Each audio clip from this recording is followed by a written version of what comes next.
நான் மாம்சத்துக்கு உட்பட்டு இருந்த நியாயப்பிரமாணத்தினாலே தோன்றிய பாவ இச்சைகள் மரணத்துக்கு ஏதுவான கனிகளை கொடுக்கத்தக்கதாக நம்முடைய அவயங்களிலே பலன் செய்து. இப்ப நியாயப்பிரமாணம் வந்த உடனே தான் மோசமாயிட்டாங்க. அது வரைக்கும் பிரச்சனையே கிடையாது. மோசையை கொடுக்கிற வரைக்கும் எந்த பிரச்சனையும் இல்லை. இப்ப நியாயப்பிரமாணம் கொடுத்த பிறகுதான் நிறைய தெரிய ஆரம்பிச்சு. ஒரு பாஸ்டர் சொன்னாராம் 55 பாவத்தை லிஸ்ட் போட்டு சொன்னாராம். அவர் விசுவாசி சொன்னாரா, தேங்க்ஸ் பாஸ்டர், 40 தான் நான் பண்ணிருக்கிறேன், 15 இருக்கு சான்ஸ் இருக்கு நான் பண்ணது. அப்ப நியாயப்பிரமாணம் மனுஷனுக்கு நன்மை செய்யாது, அது செய்யறதுக்கே கர்த்தர் கொடுக்கல. அந்த அறிவை நம்ம புரிஞ்சுக்கலாம்னு சொன்னா, இப்ப இந்த நியாயப்பிரமாணத்தை நம்பி போனோம்னா நம்ம வாழ்க்கை என்ன மாறும்ன்றதுதான் நியாயப்பிரமாணம் பர்ஃபெக்ட்னு சொல்லி அடுத்தது நம்ம படிக்க போறோம். இப்ப இது இப்பொழுது நாம் பழமையான எழுத்தின்படி அல்ல, புதுமையான ஆவியின்படி ஊழியம் செய்யத்தக்கதாக நம்மை கட்டியிருந்த நியாயப்பிரமாணத்துக்கு நாம் மரித்தவர்களாகி அதனின்று விடுதலை ஆக்கப்பட்டிருக்கோம். இப்ப பரிசுத்த ஆவியானவர் சொல்றாரு, நீ பாவத்திலிருந்து விடுதலை ஆயிட்டா மட்டும் போதாதுப்பா, நீ நியாயப்பிரமாணத்திலிருந்து விடுதலை ஆகும். அப்ப நியாயப்பிரமாணத்திலிருந்து நான் விடுதலை ஆகுறதுதான் நம்ம சொல்லிட்டு வந்துட்டு அடுத்தது ஆகையால் நாம் என்ன சொல்லுவோம்? நியாயப்பிரமாணம் பாவமோ? அல்லவே. பாவம் இன்னதென்று நியாயப்பிரமாணத்தினால் நான் அறிந்தேனே அன்றி மற்றபடி அறியவில்லை. இச்சையாதிருப்பாயாக என்று நியாயப்பிரமாணம் சொல்லாதிருந்தால் இச்சை பாவம் என்று நான் அறியாமல் எழுதுற ஒரு பவுல் அப்போஸ்தலர் எழுதுறாரு, ஒரு பரிசுத்தவான் எழுதுறாரு. ஆனா இவரும் ஏமாந்துட்டார். இவர் என்ன நினைச்சிட்டாரு? இவர் நியாயப்பிரமாணத்தினால நீதிமான்னு இவர் நினைச்சிட்டார். எப்படி நினைச்சிட்டாருன்னு கேட்டீங்கன்னா, இவர் 9 கட்டளையை கைப்பிடிச்சிட்டு 10வது கட்டளையில இவர் கைப்பிடிக்கல. 9 கட்டளையை கைப்பிடிச்சிட்டார். கைப்பிடிச்சதுனால அவர் என்ன நினைச்சிட்டார்? நீதிமான் நினைச்சுக்கிட்டு நியாயப்பிரமாணத்தின்படி நான் குற்றம் சாட்டப்படாதவன்னு பிலிப்பியர்ல சொல்லு, நான் எபிரேயன், பரிசேயன், நான் 5ஆம் நாளில் 8ஆம் நாளில் விருத்த சேதனம் அடைந்தவன், பென்யமீன் கோத்திரத்தான், நியாயப்பிரமாணத்தின்படி நான் குற்றம் சாட்டப்படாதவன். அவருக்கு என்ன தெரியலன்னு கேட்டீங்கன்னா, நியாயப்பிரமாணம் ஒரு ரிஸ்க் என்னன்னு கேட்டீங்கன்னா, 4 பேப்பர் போய் பரிசு எழுதுறோம்னு வச்சுங்களேன், 3 பேப்பர்ல நான் பாஸ் பண்ணிட்டேன், 1 பேப்பர்ல நான் ஃபெயில் ஆயிட்டேன்.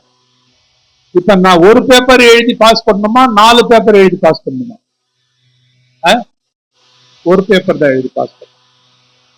ஆனா யாக்கோபு சொல்றாரு, நியாயப்பிரமாணத்துல ஒருத்தன் ஒன்ன விட்டுட்டான்னா எல்லாத்துலயுமே ஃபெயில்ன்ட்டார். மறுபடியும் நீ 10 ஸ்டார்ட் பண்ணிக்கணும்.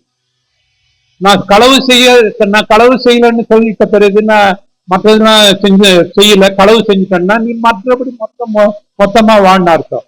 இதை மொத்தமா யாராலையுமே எப்பயுமே கடைபிடிக்க முடியல. இதை ரியலைஸ் பண்ணவர் தான் இங்க எழுதுறாரு, எனக்கு இச்சை பாவம்னு ஒண்ணு தெரியாது. 9 கட்டளையை எல்லா இஸ்ரவேலரும் கீழ்பற்றிட்டாங்க. அதனாலதான் சொல்லுவாரு, ஒருத்தன் கேட்பான் நான் நித்திய ஜீவனை பெற்றுக்கொள்றதுக்கு என்ன செய்யணும்? நியாயப்பிரமாணத்துல எழுதிருக்கிறத கடைபிடிக்கணும். நான் எல்லாத்தையும் கடைபிடிச்சிட்டேன்னு சொல்லுவேன். சிறு வயதுல இருந்து கடை ஒண்ணு இருக்குப்பா பாக்கின்னுவார். என்ன பண்ண, உனக்கு அந்த வீட்டை பத்தி உனக்கு ஒரு இச்சை இருக்கு, உன் வீட்டு மேல, அந்த வீட்டை விட்டு கொடுத்துரு. அந்த 10ல ஃபெயில் ஆயிடுவாங்க எல்லாமே. இது யாருக்குமே புரியல. இத மோசேக்கும் புரியல, யாருக்கும் புரியல, எல்லாத்துக்கும் புரியல, பவுலுக்கும் புரியல. அவர் பிலிப்பியர் எழுதுறப்ப சொல்லிட்டு இப்போ சொல்றாரு, ஐயோ நான் 10ல ஃபெயில் ஆயிட்டேன்னு சொல்றாரு. நியாயப்பிரமாணம் சொல்லலன்னா இச்சை எனக்கு பாவம்னு எனக்கு தெரியவே தெரியாது. அல்லேலூயா. இச்சை எனக்கு தெரியாது. அவரு சொல்றாரு பாருங்க, பாவமானது கற்பனையினாலே சமயம் பெற்று சகலவித இச்சைகளையும் என்னில் நடத்தது. நியாயப்பிரமாணம் இல்லாவிட்டால் பாவம் செத்ததாய் இருக்குது. ஒரு வீட்டுல வேலைக்காரங்க வராங்க, அவங்க வீட்டுல உட்கார்ந்து இருக்கிற வரைக்கும் எந்த பிரச்சனையும் இல்லை. அவங்கள நீங்க திடீர்னு ஏன் சும்மா இருக்கிற வேலை செய்யணும்னா அங்க போய் டேபிள்ல போய் எதையாவது எடுத்து உடைப்பாங்க, இங்க கிச்சன்ல போய் எதையாவது எடுத்து உடைச்சிருவாங்க, அங்க போய் சேரை இழுத்து போடுறோன்னு அங்க உடைச்சிருவாங்க. அது மாதிரி எல்லா வித பிரச்சனையும் அவங்க செஞ்சிருவாங்க. ஆனா அவங்க எந்த வேலையும் செய்யாத வரைக்கும் அவங்களுக்கு பிரச்சனையே கிடையாது. அப்படின்னு என்ன கேட்டீங்கன்னா, நியாயப்பிரமாணம் இல்லைன்னா எனக்கு பிரச்சனையே கிடையாது. நான் நியாயப்பிரமாணம் வந்த பிறகுதான் எனக்கு பிரச்சனையே ஆரம்பிச்சு. நியாயப்பிரமாணம் இல்லாவிட்டால் பாவம் செத்ததாக இருக்கும். நான் முன்னே நியாயப்பிரமாணம் இல்லாதவனாய் இருந்த போது நான் ஜீவன் உள்ளவனாய் இருந்தேன். கற்பனை வந்த பொழுது பாவம் உயிர் கொண்டது, நான் மரித்தவனாகும். எவ்வளவுக்கு எவ்வளவு ரூல்ஸ் வருதோ அவ்வளவுக்கு அவ்வளவு ஃபெயில் ஆயிடுவாங்க. எவ்வளவுக்கு எவ்வளவு ரூல்ஸ் வருதோ அப்பதான் தெரியும், ஓஹோ நான் இதுல ஃபெயிலா, அதுல ஃபெயிலா, அதுல ஃபெயிலான்னு எல்லாம் வந்துருவாங்க. அதைத்தான் அவர் சொல்றாரு. பாவமானது கற்பனையினாலே சமயம் பெற்று என்னை வஞ்சித்தது, அதனால் என்னை கொண்டிருக்கிறது. ஆகையால் நியாயப்பிரமாணம் பரிசுத்தம் உள்ளதுதான், கற்பனையும் பரிசுத்தம் உள்ளதுதான், நீதியும் நன்மையுமாய் இருக்கிறது. இப்படி இருக்கிற நன்மையானது எனக்கு பாவமாயிற்றோ மரணமாயிற்றோ? அப்படி அல்ல, பாவமே எனக்கு மரணமாயிற்று. பாவம் கற்பனையினாலே மிகுந்த பாவம் உள்ளதாகவும் அது நன்மையானதை கொண்டு எனக்கு மரணத்தை உண்டாக்குனதுனாலே பாவமாகவே விளங்கும்படியாகவும் அப்படி ஆயிற்று. மேலும் நமக்கு தெரிந்திருக்கிறபடி நியாயப்பிரமாணம் ஆவிக்குரியதாய் இருக்கிறது. நானோ பாவத்திற்கு கீழாக விற்கப்பட்டு மாம்சத்துக்குரியவனாய் இருக்கிறேன். இங்க என்ன சொல்றாருன்னு கேட்டீங்கன்னா, ரொம்ப இம்பார்ட்டன்ட் பாயிண்ட். அவர் என்ன சொல்றாரு இங்க சொல்லுங்கன்னா, நியாயப்பிரமாணம் ஆவிக்குரியது. எப்படி நியாயப்பிரமாணம் ஆவிக்குரியதா இருக்க முடியுன்ற ஒரு கொஸ்டின் வந்துருச்சு. என்னங்க நியாயப்பிரமாணத்துல தாங்க நான் இவ்வளவு டேஞ்சர்ல போய் மாட்டி இருக்கிறேன். எனக்கு பாவம் இல்லாத, நியாயப்பிரமாணம் இல்லாத வரைக்கும் எனக்கு பாவம் இருக்கா, நான் செய்யறேன்னா இல்லையான்னு எனக்கு தெரியாது. பாவிதான், தெரியாது, சார்ஜ் ஷீட் கிடையாது என் மேல. நான் வருவாங்க, ஒரு கடையில திருடிட்டு போவோம், இன்னொரு கடையில கொள்ளடிச்சிட்டு போவோம், வீட்டுல போய் நிம்மதியா போலீஸ் தேடிட்டு வரேன். இப்ப நியாயப்பிரமாணம் வந்துட்ட பிறகு டெய்லி போலீஸ் வரான், இந்த கடையில நீ இதை திருடிட்டுன்னு வந்துருச்சு, பிராது வந்துருச்சு, அந்த கடையில நீ இதை பண்ணிட்டுன்னு வந்துருச்சு. நியாயப்பிரமாணம் வந்த பிறகு எனக்கு பிரச்சனை வந்துருச்சு. இப்ப நியாயப்பிரமாணம் ஆவிக்குரியதுன்றது ஒரு வார்த்தைய, இந்த வார்த்தைக்கு நான் எங்கெங்கேயோ தேடி பார்த்தேன். இதை யார் எப்படி எழுதுறாங்கன்னா எங்கேயுமே யாருமே எழுது. ஆனா இதை ஒரு கடைசியில் எழுதினாரு மார்ட்டின் லூத்தர், ரொம்ப அதிகமா எழுதுறாரு. எப்படி ஆவிக்குரியது? அப்ப எனக்கு அந்த கேள்விக்கு விடை கிடைச்சிருக்கு. எப்படி நியாயப்பிரமாணத்தினால ஏன் நீதிமான் ஆகும்? நியாயப்பிரமாணத்தை அவர் ஆண்டவரே சொன்னார், நியாயப்பிரமாணத்தை செய்யறவன் அதனாலே பிழைப்பான். நியாயப்பிரமாணத்தின்படி செய்யறவன், ரோமர் அதுல தான் படிப்பான், நியாயப்பிரமாணத்தின்படி யாரும் நீதிமன்றம் ஆக்கப்பட முடியாது. ஏன் முடியாதுன்னு கேட்டா இவர் தான் ரொம்ப அழகா எழுதினாரு. நியாயப்பிரமாணம் எப்படின்னு கேட்டீங்கன்னா, அவர் சொல்றாரு, அது அவர் கொடுக்குற எக்ஸ்பிளனேஷன் ரொம்ப அருமையா இருக்கு. இப்ப இன்கம் டாக்ஸ் நான் கட்டுறேன், எனக்கு 20% இன்கம் டாக்ஸ். நான் சந்தோஷமா கட்டுறேன்னா சபிச்சுட்டு கட்டுறேன், சந்தோஷமா நான் கட்டவே மாட்டேன். ஆமா, நான் அது மாதிரி நியாயப்பிரமாணத்தை யாரும் இருதயத்துல அன்பு செலுத்தி இருதயத்தினுடைய ஆழத்திலிருந்து யாரும் செய்யலையா. அவங்க எல்லாம் பயந்துட்டு செஞ்சாங்க. தசம பாகம் கொடுக்கலன்னா வீடு நமக்கு நன்மை வராது, நிலத்துல பயிர் விளையாது அப்படின்னு சொல்லி பயத்திலையும் செஞ்சாங்களே தவிர யாரும் அதை உண்மையா இருதயத்தின் ஆழத்திலிருந்து நேசித்து நியாயப்பிரமாணத்தை நேசித்து, நல்ல கவனிங்க, நியாயப்பிரமாணத்தை நேசித்து நியாயப்பிரமாணம் சொல்றத யாரும் செய்யாதனால நியாயப்பிரமாணத்தின்படி யாருமே நீதிமான் ஆகல. ஆனா அந்த நியாயப்பிரமாணம் தேவன் கொடுத்தது, அது ஆவிக்குரியது. அப்படின்னா இப்ப புதிய ஏற்பாட்டுல என்ன பண்றோம்னு கேட்டீங்கன்னா, அந்த நியாயப்பிரமாணம் என்ன சொன்னதோ அந்த நியாயப்பிரமாணத்தினுடைய நீதிய இன்னைக்கு நான் இருதயத்திலிருந்து செய்யறேன். நான் இருதயத்தில் உள்ள ஆழத்திலிருந்து நான் அதுக்கு கீழ்ப்படுகிறேன். நியாயப்பிரமாணத்தை நான் செஞ்சேன்னா செஞ்சேன், அது நம்ம 8வது அதிகாரத்துக்கு வர்றப்ப அது வரும். அடுத்தது என்ன வசனம் வருது? எப்படி எனில், நான் செய்கிறது எனக்கே சம்மதி இல்லை, நான் விரும்புகிறதை செய்யாமல் நான் வெறுக்கிறதையே செய்கிறேன். இப்படி நான் விரும்பாததை செய்கிறவனா இருக்க நியாயப்பிரமாணம் நல்லது என்று ஒத்துக்கொள்ளுகிறேனோ? ஆதலால் ம். நான் அல்ல, ம். எனக்குள் வாசமாய் இருக்கிற பாவமே அப்படி செய்கிறது. ம். அது எப்படி எனில், என்னிடத்தில் அதாவது என் மாம்சத்தில் நன்மை வாசமாய் இருக்கிறது இல்லை என்று நான் அறிந்திருக்கிறேன்.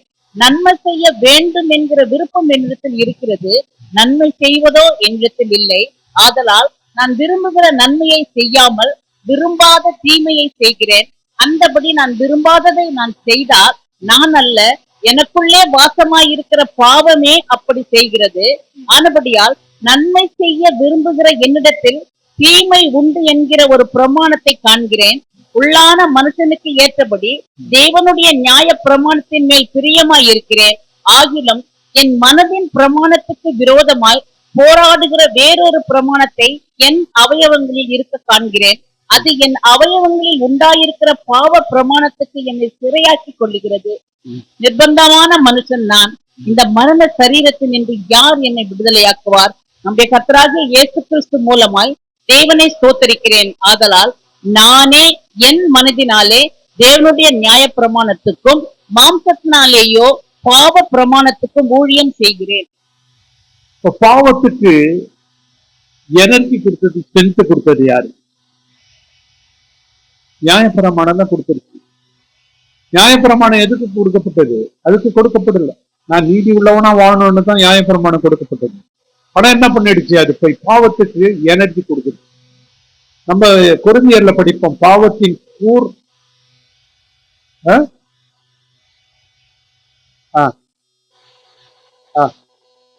கூர் நியாயப்பிரமாணம் அப்படின்னா ஸ்ட்ரென்த். இந்த இடத்துல கூறுன்றது என்னன்னு கேட்டீங்கன்னா ஸ்ட்ரென்த் கொடுக்குது. இப்ப என்ன பண்ணிடுச்சு? நீதி செய்யறதுக்கு கொடுக்கப்பட்ட ஒன்ன வச்சு என்ன பாவி ஆக்கிட்டதுனால அது மிகுந்தவும் பாவம் உள்ளதாய் மாறுது. பாவம் அது இப்ப என்ன ஆயிடுச்சு கேட்டீங்கன்னா அடுத்த அட்ஜெக்டிவ்ல மிகுந்த பாவம் உள்ளதாய். அப்படின்னா என்ன அர்த்தம்னா, பாவத்துக்கு இன்னும் ஒரு மோசமான வார்த்தை கிடையாது. பாவமே மோசமான வார்த்தை. அதனால மிகுந்த பாவம் உள்ளதா என்ன மாத்திடுச்சு. நியாயப்பிரமாணத்தை வச்சு பாவம் என்ன மாத்திடுச்சு. என்னுடைய சரீரத்துல வேறொரு பிரமாணத்தை பார்க்கிறேன். நான் நன்மை செய்யணும்னு விரும்புறேன், தேவனுக்கு பிரியமா இருக்கணும்னு விரும்புறேன், நீதி செய்யணும்னு விரும்புறேன். ஆனா என்னால முடியல. ஆனா என்னால என்னது, இப்ப நம்ம படிச்சாங்க நம்ம இப்ப பாவத்துக்கு மறிச்சிட்டோம், பழைய மனுஷன் அடிக்கப்பட்டு போனா நம்ம பாவத்துக்கு விடுதலை பெற்றுட்டோம்னு சொல்லிட்டு இங்க இவருடைய கண்டிஷனை பார்த்தா ரொம்ப பேக்கட்டிக்கான கண்டிஷனா இருக்கு. இவர் என்ன சொல்றாரு? இன்னும் என்கிட்ட பிரச்சனை இருக்கு, இன்னும் என் பாவத்துல இருந்து முற்றிலுமான நான் விடுதலை பெற்றுக்கொள்வேன். அப்ப ரோமர் அதுல இந்த பாவ சரீரத்துல இருந்து அதை படிங்க. நிர்பந்தமான மனுஷன் தான் இந்த மரண சரீரத்தினின்று யார் என்னை விடுதலையாக்குவார்? நம்முடைய கர்த்தராகிய இயேசு கிறிஸ்து மூலமாய் தேவனை ஸ்தோத்தரிக்கிறேன். ஆதலால் நானே என் மனதினாலே தேவனுடைய நியாய பிரமாணத்துக்கும் மாம்சத்தினாலேயோ பாவ பிரமாணத்துக்கும் ஊழியம் செய்கிறேன். எழுதினாரு. அவர் பேர் என்ன வருது? 16 வரும். 16 இல்லையா? இந்த புக்கை எழுதினாரு, ஹெல்ப் பண்றாரு. ரைட்டர். ஆகிய நான் கர்த்தருக்குள் உங்களை வாழ்த்துகிறேன். ஆமா, அவர் பண்ண மிஸ்டேக். அவர் என்ன மிஸ்டேக் பண்ணிட்டாருன்னு கேட்டீங்கன்னா, இந்த ரோமர் கடைசியில நம்ம பார்த்தோம்னா இப்ப எல்லாம் நல்லா வந்துகிட்டு இருந்தது. கடைசியில என்ன சொல்றாரு? ஆதலால் நானே என் மனதினாலே தேவனுடைய நியாயப்பிரமாணத்திற்கும் பாவ மாம்சத்தினாலேயோ பாவ பிரமாணத்துக்கும் ஊழியம் செய்கிறேன்னு சொல்லு. இங்க என்ன ஆயிடுச்சுன்னு கேட்டீங்கன்னா ஆன்டி கிளைமேக்ஸா முடிக்கிறார். கிளைமேக்ஸ் ஆன்டி கிளைமேக்ஸ்ன்றவன் நம்ம சினிமா பார்த்தவங்களுக்கு தெரியும்.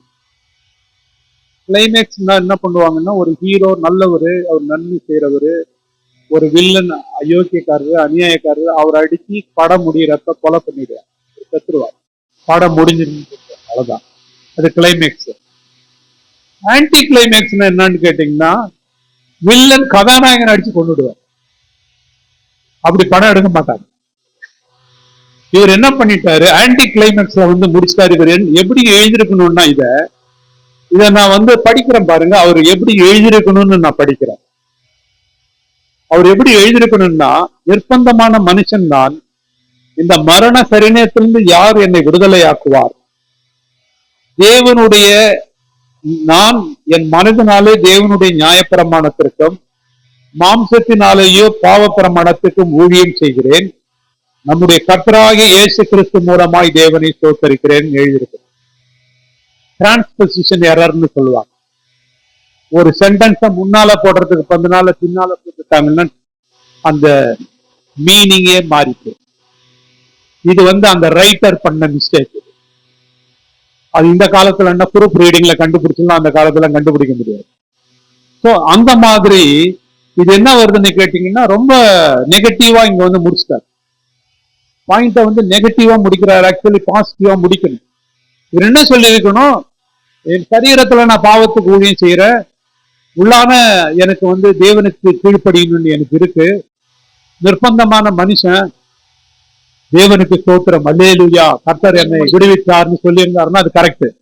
ரோமர் கரெக்டா முடிக்கிறாருன்னு அர்த்தம். இது டிரான்ஸ்பொசிஷன் எரர் வந்துட்டதுனால, இது இப்படியே வந்ததுனால நம்ம ஏன் இதை சொல்றோம்னு கேட்டீங்கன்னா, வேதத்தை சப்டிவிஷன் சாப்டர் டிவிஷன் பண்ணப்ப மீனிங் தப்பு தப்பா போயிடும். ஏன் நான் சொல்றேன்னு கேட்டீங்கன்னா, எங்க சென்டென்ஸை பிரிக்கணும்னு அவங்களுக்கு தெரியாது. இப்ப ஒரு உதாரணம் சொன்னா உங்களுக்கு தெரியும் நான் என்ன சொல்ற கான்செப்ட். இயேசு கிறிஸ்து அவருடைய காலத்துல ஊழியம் செய்யறப்ப எருசலேம்ல ஊழியம் செஞ்சாருன்னா 6 மணி ஆயிடுச்சுன்னா, அவங்களுக்கு வந்து இஸ்ரேல்ல 6 மணி ஆயிடுச்சுன்னா ஈவினிங் ஆயிடுச்சு, அதோட வேலை முடிச்சுக்கணும்.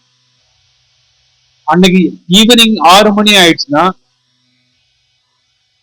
அவங்க எல்லாம் வந்து வீட்டுக்கு போயிடும். இப்ப இயேசு கிறிஸ்து அவருடைய சீஷர்களுக்கு எல்லாம் எருசலேம்ல அவங்களுக்கு வீடு இருந்தது, அவங்களுக்கு ஃபேமிலி இருந்தது, அவங்க போயிடுவாங்க. இயேசு கிறிஸ்து ஹோட்டலுக்கு போக மாட்டார். இயேசு கிறிஸ்து வந்து யாரு வீட்டிலையும் போய் தங்க மாட்டார். அவர் என்ன பண்ணுவார்னு கேட்டீங்கன்னா, புறப்பட்டு ஒலிவ மலைக்கு போயிடுவார். அப்புறம் விடிய காலம் எழுந்திருச்ச உடனே குளிச்சுட்டு அந்த ஆலயத்துக்கு வந்துடுவார், தேவாலயத்துக்கு பிரசங்கம் பண்றது. இதுதான் சப்ஜெக்ட். இது சப்ஜெக்டானா, ஆமா சப்ஜெக்ட், இது உண்மை. இது இப்ப யாரையாவது நான் கேட்டேன்னா இது இல்லைன்னுவாங்க, அப்படிலாம் இல்லைன்னுவாங்க. ஏன்னா டிவிஷன் பிரிச்சதுனால, டிவிஷன் 15வது நூற்றாண்டுல பிரிச்சாங்க. டிவிஷன்ல சாப்டர் 1, சாப்டர் 2. முழு பைபிள் படிக்கணும். முழு பைபிள் என்கிட்ட இருக்கு. முழு பைபிள்னா சாப்டர் இல்லாத பைபிள். சாப்டர் இல்லாத பைபிள் படிச்சோம்னா கதை புக்கு மாதிரி இருக்கும், கரெக்டா நமக்கு வந்துடும். இப்ப யோவான் 7வது அதிகாரத்தினுடைய கடைசி வசனத்தை படிங்க. 7 யோவான் 7.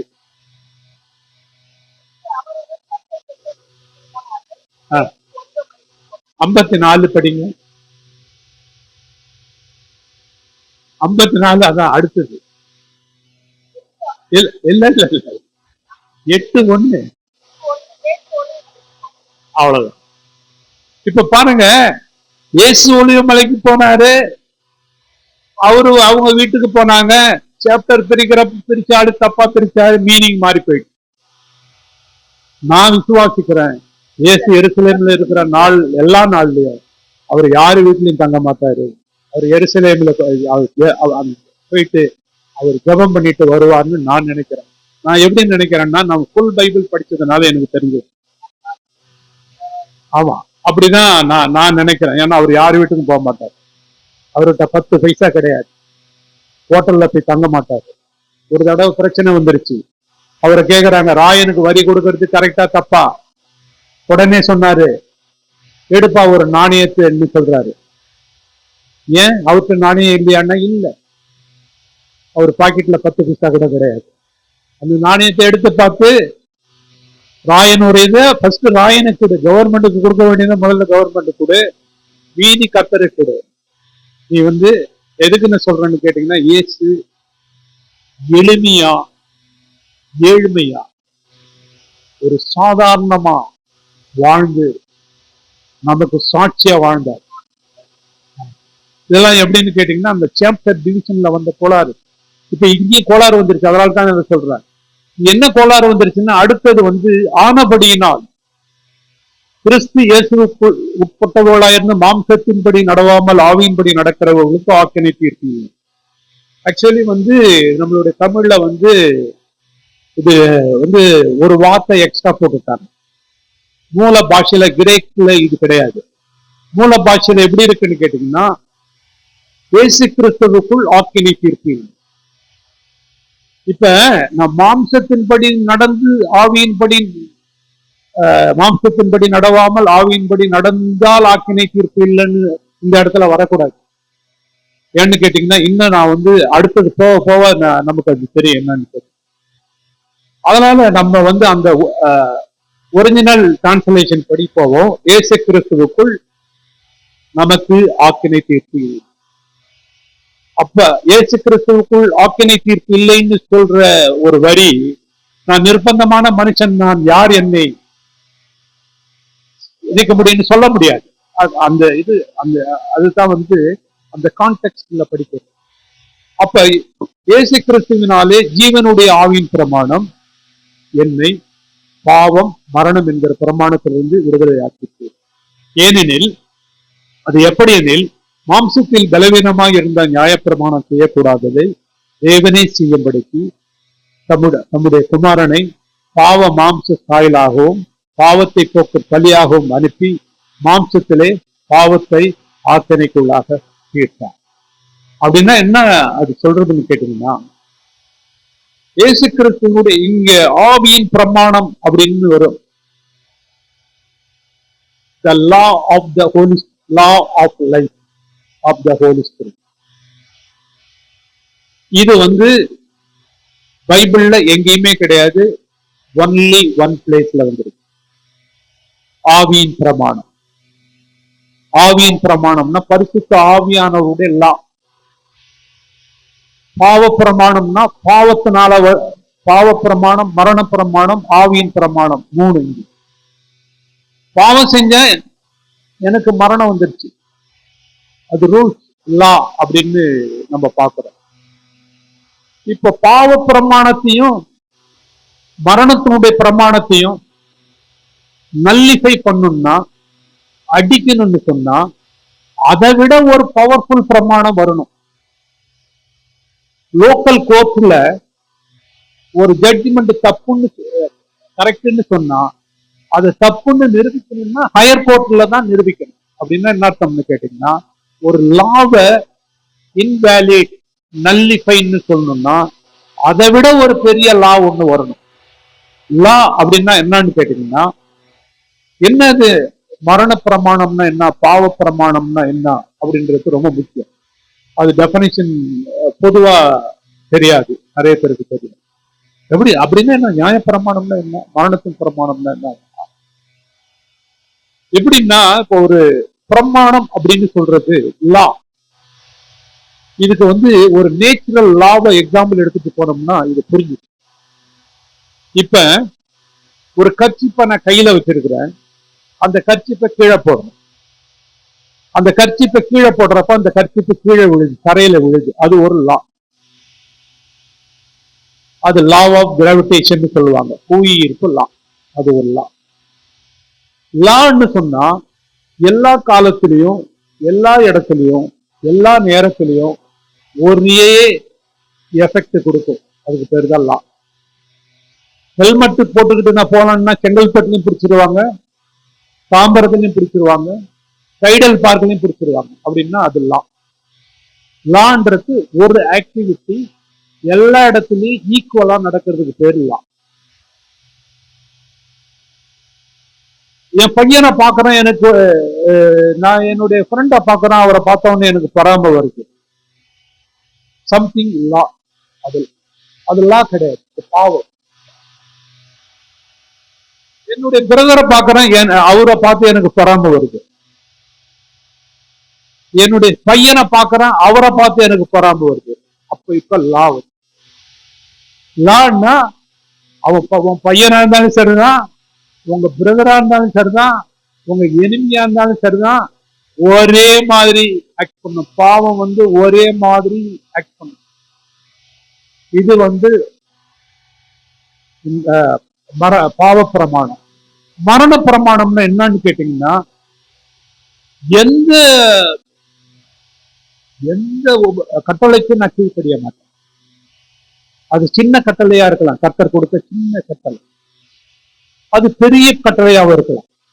இயேசு சொல்லுவாரு, நான் சொன்ன உபதேசத்துல சிறிதானது ஒன்றையும் மீறி போதிக்கிறவன் பரலோக ராஜ்யத்துல சிறியவன் எனப்படுவான். அப்படின்னா சின்னது பெருசுன்ற இஷ்யூவே கிடையாது. எந்த கட்டளை கொடுத்தாலும் அந்த சரீரம் கீழ்ப்படியாது. ஜெபம் பண்ணணுமா, தூக்கம் வந்துடும். ஜெபம் பண்றோமா, அந்த சரீரம் ஹெல்ப் பண்ணாது. தேவனுடைய காரியத்தை எதுவுமே ஒத்துக்காது, செய்யாது. அது நியாயப்பிரமாணத்துக்கு கீழ்ப்படியாமலும் கீழ்ப்படுத்த கூடாமலும் இருக்கிறது. அது மரணத்தினுடைய. இப்ப நியாயப்பிரமாணத்தையும் மரண பிரமாணத்தையும் அடிக்கணும்னா அதை விட ஒரு பவர்ஃபுல் பிரமாணம் வரணும். அதான் பரிசுத்த ஆவியானவர். அந்த பரிசுத்த ஆவியானவருடைய பிரமாணம் வந்த பிறகு இந்த பாவ பிரமாணம் மரண பிரமாணம் ரெண்டு அடிப்பட்டு வீக் ஆகி போச்சு. அதைத்தான் இது சொல்லுது, கிறிஸ்து இயேசுவினாலே ஜீவனுடைய ஆவியின் பிரமாணம் என்னை பாவம் மரணம் என்கிற பிரமாணத்திலிருந்து விடுதலை ஆக்கிடுச்சு. இப்ப சொல்லிட்டாரு, இப்ப பரிசுத்த ஆவியானவர் வந்துட்டாரு, அவருடைய பவர் வேலை செய்யுது. இப்ப பாவம் என்கிட்ட வேலை செய்ய முடியாது, மரணம் என்கிட்ட வேலை செய்ய முடியாதுன்னு சொல்றாரு அவரு. அது எப்படி எனில் அடுத்த சொல்றாரு, மாம்சத்திலே பலவீனமாக இருந்த நியாய பிரமாணம் செய்யக்கூடாததை தேவனே செய்யும்படிக்கு தம்முடைய குமாரனை பாவ மாம்ச சாயலாகவும் பாவத்தை போக்கும் பலியாகவும் அனுப்பி மாம்சத்திலே பாவத்தை ஆக்கினைக்குள்ளாக தீர்த்தார். என்ன நடக்குதுன்னு கேட்டீங்கன்னா, நியாயப்பிரமாணமும் மாம்சமும் கொலாபரேஷன் போட்டுட்டாங்கன்னு வச்சுங்களேன், பார்ட்னர்ஷிப் போட்டுட்டாங்கன்னா நியாயப்பிரமாணம் வீக் ஆயிடும். நியாயப்பிரமாணத்துக்கு பவர் கிடையாது. நியாயப்பிரமாணம் பவர்ஃபுல், ஆனா மனுஷனோட சேர்ந்துட்டா அது வீக் ஆயிடும். மனுஷனோட சேரலன்னா அது வெரி பவர்ஃபுல். மனிதன் வீக்கா இருக்கிறதுனால அதனால என்ன ஆயிடுச்சு கேட்டீங்கன்னா, இந்த நியாயப்பிரமாணத்தை செய்யணும்னா ஒரே ஒருத்தராக தான் செய்ய முடியும். அவர் ஒருத்தர் தான் செஞ்சாரு, அவர் கர்த்தராகிய இயேசு கிறிஸ்து. அவரு தான் நியாயப்பிரமாணத்துடைய நீதியை நிறைவேற்றினார். நான் நியாயப்பிரமாணத்தை அழிக்க வரல, நிறைவேற்ற வந்தேன். ஏன் அவரால் செய்ய முடியுதுன்னா அவர் பாவத்துல இல்லை. இப்ப அவர் ஒருத்தர் தான் இதை செய்ய முடியும்னு சொல்லி மாம்ச பாவ அவருக்கு பாவம் இல்லாதனால பாவ சாயலில வந்தாருன்னு நம்ம இங்க படிக்கிறோம். மாம்சத்தின்படி நடவாமல் ஆவியின்படி நடக்கிற நம்மிடத்தில் நியாயப்பிரமாணத்தினுடைய நீதி நிறைவேறும்படிக்கு அப்படி செய்யும். இயேசு கிறிஸ்து வந்துட்டாரு, அவர் மரித்துட்டாரு, ரத்தம் செஞ்சுட்டாரு, உயிரோடு எழுந்துட்டாரு. அதோட அவர் நிற்கவே இல்லை. நம்ம எல்லாம் அதோட நின்றுட்டோம். அவர் என்ன பண்ணிட்டாரு, மேல போயிட்டு மகிமையில உட்கார்ந்த உடனே அவர் என்ன செஞ்சாரு, பரிசுத்த ஆவியானவரை பெற்று தந்தருளினார். அப்போஸ்தலர்ல நம்ம படிப்போம். அவர் மகிமையில போய், அது படிக்கணும், அந்த வசனம் முக்கியமான வசனம். அவர் மகிமையில போய் உட்கார்ந்து பரிசுத்த ஆவியானவரை பெற்று நமக்கு தந்தருளினார். இப்ப பரிசுத்த ஆவியானவர் நமக்கு வந்துட்ட பிறகு நமக்கு என்ன வந்துருச்சுன்னு கேட்டீங்கன்னா, இப்ப நியாயப்பிரமாணத்தினுடைய நீதியை ஈஸியா செய்ய முடியுது. நியாயப்பிரமாணத்தினுடைய நீதி என்ன? அன்புதான். நியாயப்பிரமாணத்தினுடைய நீதி அப்படின்னு சொன்ன அன்பு.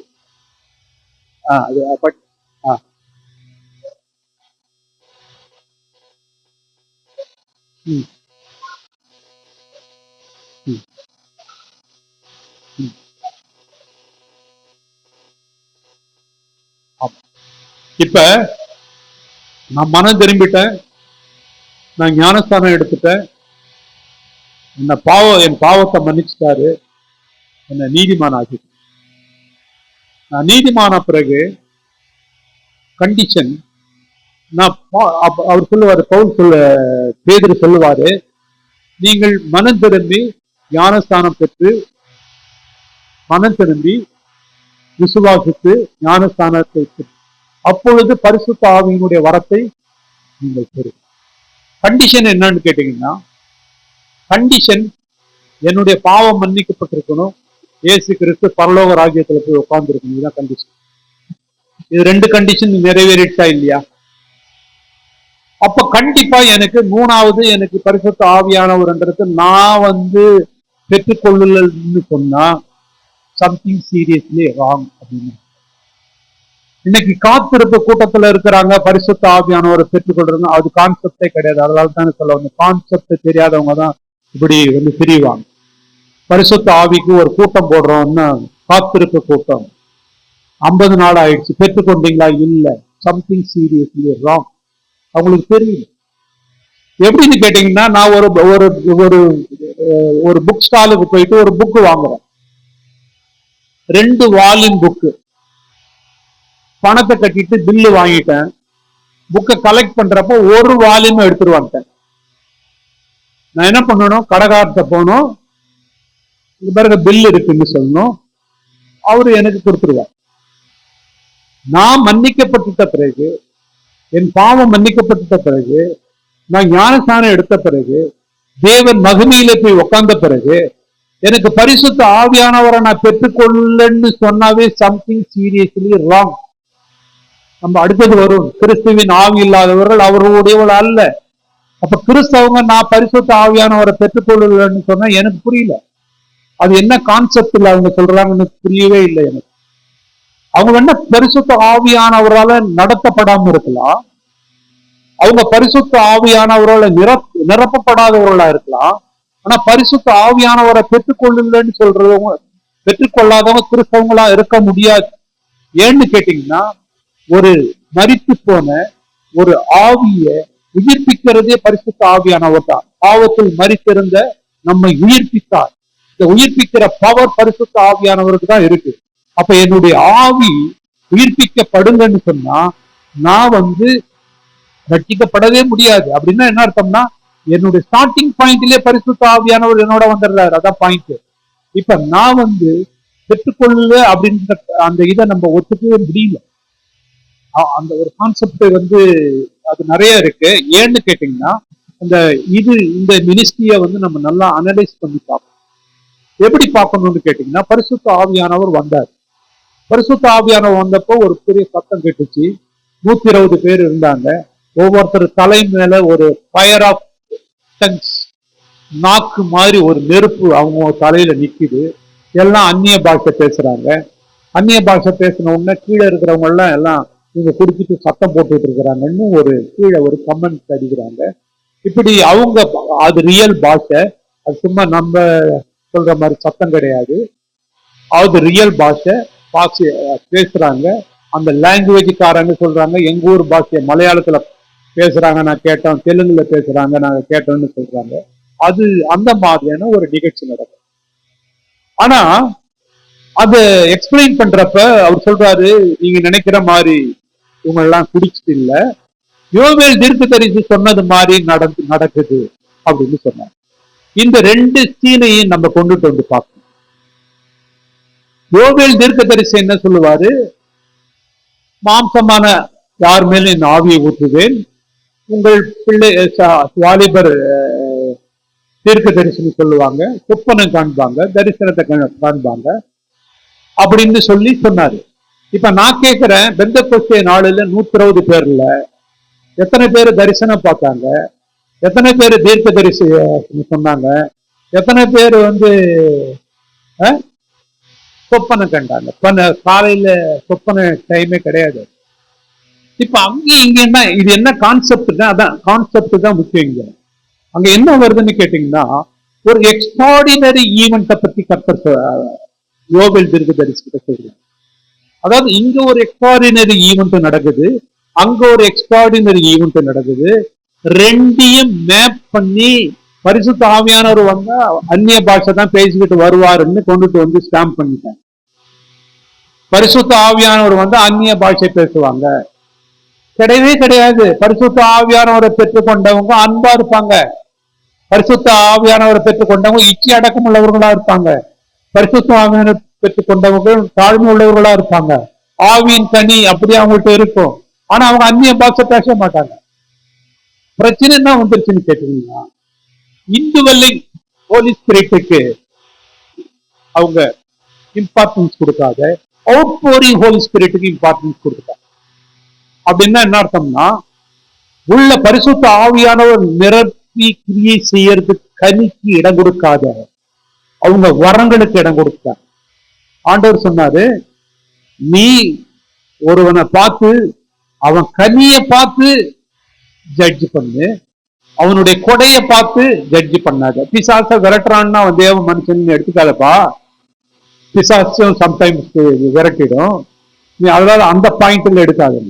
அப்ப நீங்க என்ன பண்ணிட்டாங்க, கொரிந்தியர் சபையில உள்ளுக்குள்ள கனி இல்ல, அங்க குழப்பம் இருக்கு, பிரிவினை இருக்கு, ஏற்றத்தாழ்வு இருக்கு, விபச்சாரம் இருக்கு, அந்நிய பாஷை தீர்க்க தரிசனத்துக்கு இம்பார்ட்டன்ஸ் போயிட்டாங்க, அவுட் போரிங் ஸ்பிரிட்டுக்கு இம்பார்ட்டன்ஸ் போயிட்டாங்களே தவிர இன்டிவிஜுவல் ஸ்பிரிட்டுக்கு இம்பார்ட்டன்ஸ் கொடுக்கல. அதனால தான் நான் பாக்குறேன் நீங்க மாம்சத்துல இருக்கீங்கன்னு எழுதுறேன். 1 கொரிந்தியருக்கு எழுதுறப்ப நீங்க மாம்சத்துல இருக்கீங்க. ஏன் அவங்க பரிசுத்த ஆவியானவர் பெற்றாங்களா? எஸ், பெற்றாங்க.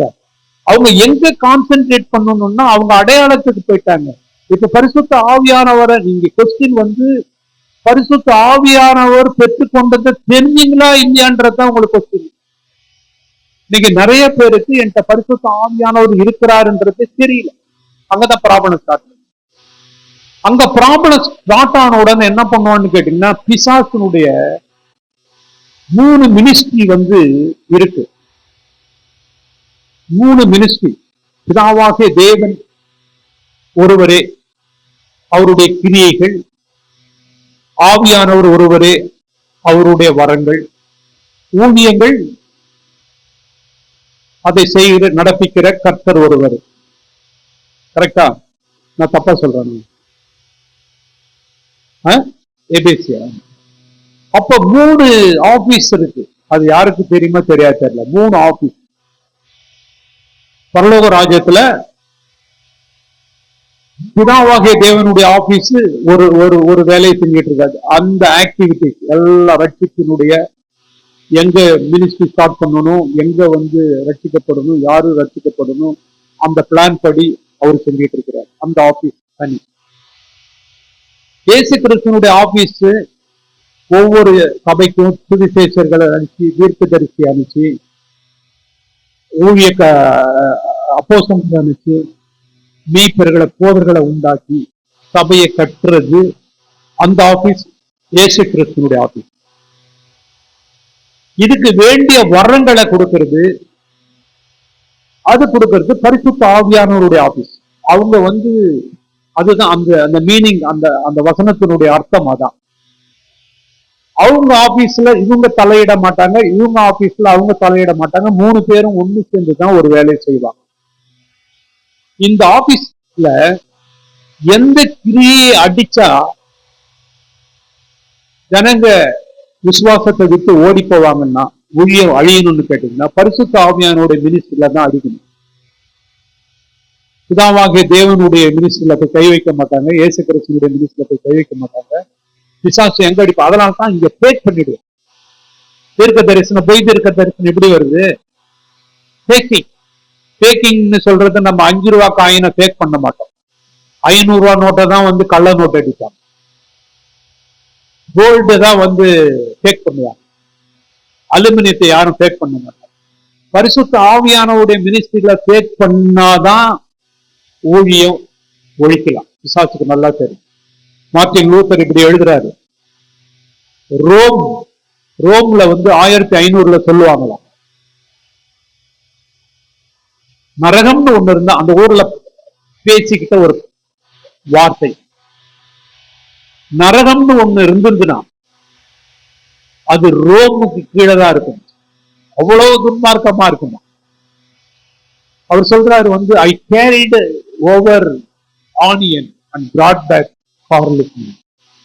அப்படின்னா என்ன அர்த்தம்னா, அந்த முட்டி போட்டுக்கிட்டு போனதுக்கு இவர் போயிட்டு அப்புறம் இது இல்லடா நீ விசுவாசத்தினால ரட்சிக்கப்படும், நீ வெளியில போன்னு சொன்ன உடனே அவர் சொன்னாராம், நான் எங்க தாத்தாவை காப்பாத்தலான்னு வந்தேன், அவர் செத்து போனவர், அவர் ஆவியை காப்பாத்தலான்னு வந்தேன், இப்பதான் எனக்கு தெரிஞ்சு நான் என்னையே காப்பாத்திக்க முடியாது. அத ஒரு ப்ராவர்ப்ல சொல்லுவாங்களா, I carried over onion to Rome. and came back with garlic அப்படின்னு எழுதுறாரு. அப்ப அவர் எழுதுறாரு, ஒரு சர்ச் ஆரம்பிச்சு அடுத்த பக்கத்து இடத்துலயே பிசாசு சேப்பல் ஆரம்பிக்கிறாங்க எழுதுறாரு. ஏன்னு கேட்டீங்கன்னா மினிஸ்ட்ரியில வந்து இன்னைக்கு வந்து ஆக்சுவலி வந்து ஸ்க்ரூ டேப் லெட்டர்ஸ்ல அப்படின்னா என்னன்னா ஒரு ஜூனியர் பிசாசு சீனியர் பிசாசு ஜூனியர் பிசாசுக்கு எழுதுறத ஒரு லெட்டரா வந்து இருக்கு. 134 லெட்டர் இருக்கு. அதுக்கு பேரு ஸ்க்ரூ டேப் லெட்டர்னு பேரு. அந்த ஸ்க்ரூ டேப் லெட்டர்ல அது என்ன சொல்லுதுன்னு கேட்டீங்கன்னா, ஒவ்வொரு ஆளுக்கும் ஒரு வீட்டுல 3 பேருன்னா 3 டீமன்ஸ் அந்த வீட்டுல இருக்கணும். ஒவ்வொரு ஆளையும் அந்த டீமன் கண்ட்ரோல் பண்ணணும்.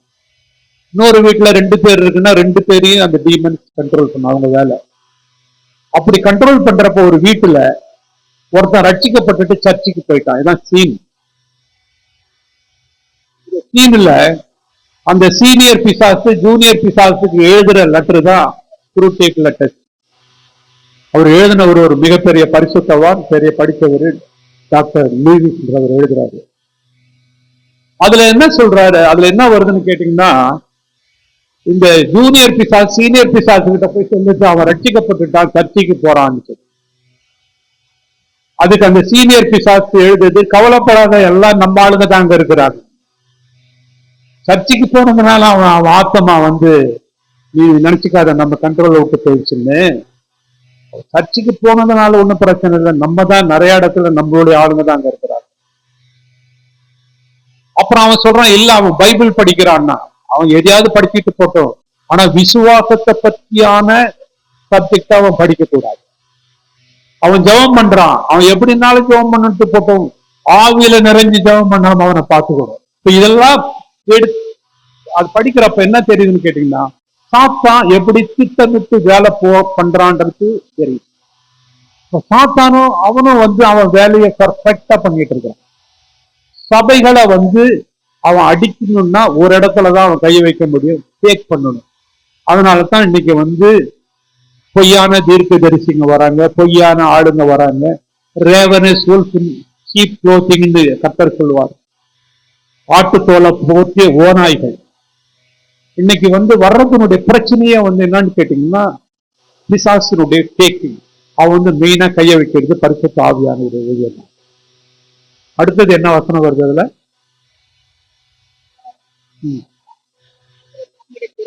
நியாய பிரமாணத்தின் நீதி நிறைவேறும்படிக்கு அப்படி செய்தார். அன்றைய மாம்சத்தின்படி நடக்கிறவர்கள் மாம்சத்துக்குரியவர்களை சிந்திக்கிறார்கள், ஆவியின்படி நடக்கிறவர்கள் ஆவிக்குரியவர்களை சிந்திக்கிறார்கள். மாம்ச சிந்தை மரணம், ஆவியின் சிந்தையோ ஜீவனும் சமாதானமுமா. இப்ப இந்த கான்செப்ட் நம்ம முதல்ல சொன்னதுனால உங்களுக்கு ஈஸியா தெரியும். இப்ப ஒரு விசுவாசி ஏன் மாம்சத்தில் நடக்கிறான்றது உங்களுக்கு நல்லா தெரியும். என்ன தெரிஞ்சிருன்னு கேட்டீங்கன்னா, அவர்கிட்ட பரிசுத்த ஆவியானவர் பவர்ஃபுல்லா ஒர்க் பண்ணி, இவருடைய ஆவி உயிர்ப்பிக்கப்பட்ட ஆவி. நல்ல கவனிங்க, அந்த மனிதனுடைய உயிர்ப்பிக்கப்பட்ட ரீஜெனரேட்டட் ஸ்பிரிட், உயிர்ப்பிக்கப்பட்ட ஆவி பரிசுத்த ஆவியானவர்கிட்ட ஃபுல் ஃபோர்ஸ்ல பவரை எடுத்துக்காதனால, வீக்கா இருக்கிறதுனால அந்த ஆத்மாவும் சரீரமும் தேவனுக்கு விரோதமா பாவம் செய்யறதுனால அவங்க பாவ சிந்தனையில அவங்க இருக்கிறாங்க. எப்படி என்றால் மாம்ச சிந்தை தேவனுக்கு விரோதமான பகை. அது தேவனுடைய நியாயப்பிரமாணத்துக்கு கீழ்ப்படியாமலும் கீழ்ப்படிய கூடாமலும் இருக்கிறது. மாம்சத்துக்கு உட்பட்டவர்கள் தேவனுக்கு பிரியமாய் இருக்க மாட்டார்கள். தேவனுடைய ஆவி உங்களில் வாசமாய் இருந்தால் நீங்கள் மாம்சத்துக்கு உட்பட்டவர்களாய் இராமல் ஆவிக்கு உட்பட்டவர்களாய் இருப்பீர்கள். கிறிஸ்துவின் ஆவி இல்லாதவன் அவருடையவன் அல்ல. இப்ப இதுல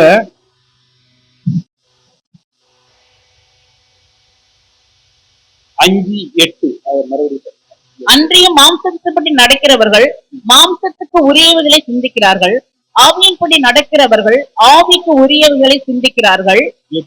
மாம்சத்துக்கு உட்பட்டவர்கள் தேவனுக்கு பிரியமாய் இருக்க மாட்டார்கள். இது வந்து இங்கிலீஷ்ல வந்து கரெக்டா வந்திருக்கும்.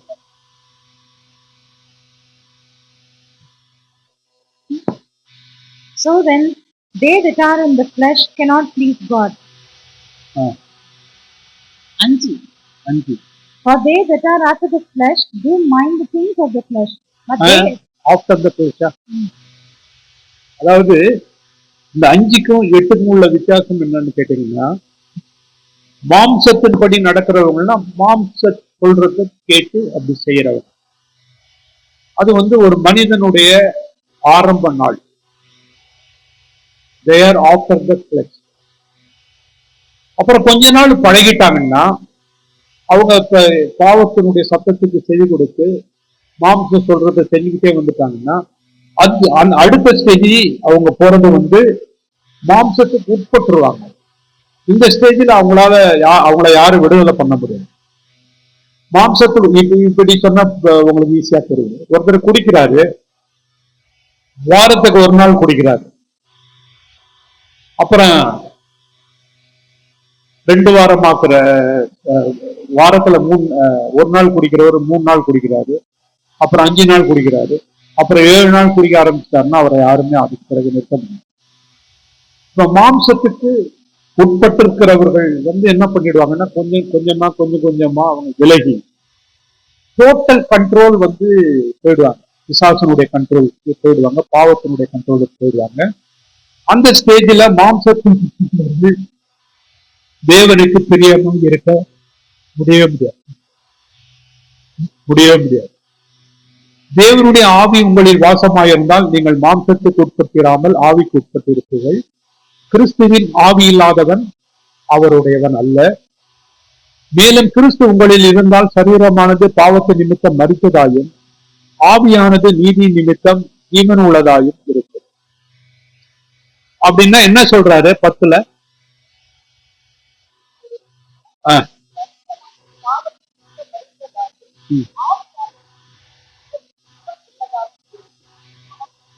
ஆமா, இல்ல அதுல நமக்கு தமிழ் டிரான்ஸ்லேஷன் தப்பா வந்துருச்சு. அது என்ன சொல்லுதுன்னா, your flesh is capable of sinning, susceptible to sin. அப்படின்னா என்னன்னா, பாவம் செய்யும்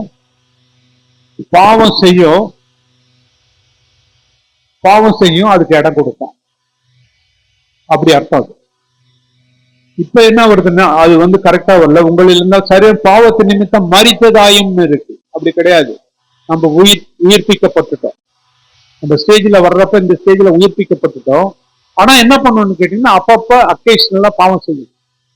ஸோ அந்த மாதிரி கண்டிஷன்ல இருக்கிறதுனால நீங்க கவலைப்படாதீங்க. உங்க ஆவியானது நீதி நிமித்தம் ஜீவன் உள்ளதா இருக்கும். என்ன சொல்லுதுன்னு கேட்டீங்கன்னா, கவலைப்படாத, மேனேஜர் ரொம்ப ஸ்ட்ராங்கா இருக்கிறாரு, சூப்பர்வைசர் மேனேஜர் சொல்படி கேட்டாகணும். இப்ப அந்த எம்ப்ளாயி ஒன்னும் திருட்டுத்தனம் பண்ண முடியாது. அதனால பாவத்து நிமித்தம் ஆவியானது நீதி நிமித்தம் ஜீவன் உள்ளதாயும் இருக்கும். அன்றியும் இயேசு கிறிஸ்துவை மரித்தோரின் எழுப்பினோட ஆவி உங்களில் வாசமாய் இருந்தால் கிறிஸ்துவை மரித்தோரின் எழுப்பினவர் உங்களில் வாசமாய் இருக்கிற தம்முடைய ஆவினாலே சாவுக்கு ஏதுவான உங்களுடைய சரீரங்களை உயர்த்திட்டார். சரீரம்னு சொல்லி நம்ம இந்த இடத்துல கவனிக்கணும்.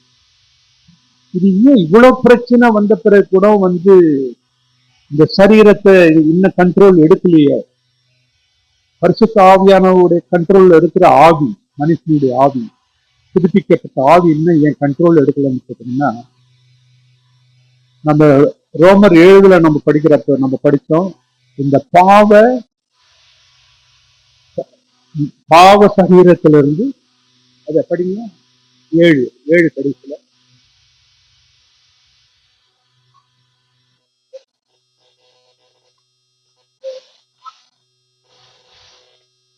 நிர்பந்தமான மனுஷன் நான், இந்த மரண சரீரத்திலிருந்து யார் என்னை விடுதலை ஆக்குவார்? இந்த மரண சரீரம் அப்படின்னா என்ன? பாடி ஆஃப் டெத் அப்படின்னா என்ன? Body of sin, body of death அப்படின்னா என்னன்னு கேட்டீங்கன்னா, இந்த நிருபம் எழுதின நாட்கள்ல ரோமன்ஸ்ல ஒரு பனிஷ்மெண்ட் இருந்தது.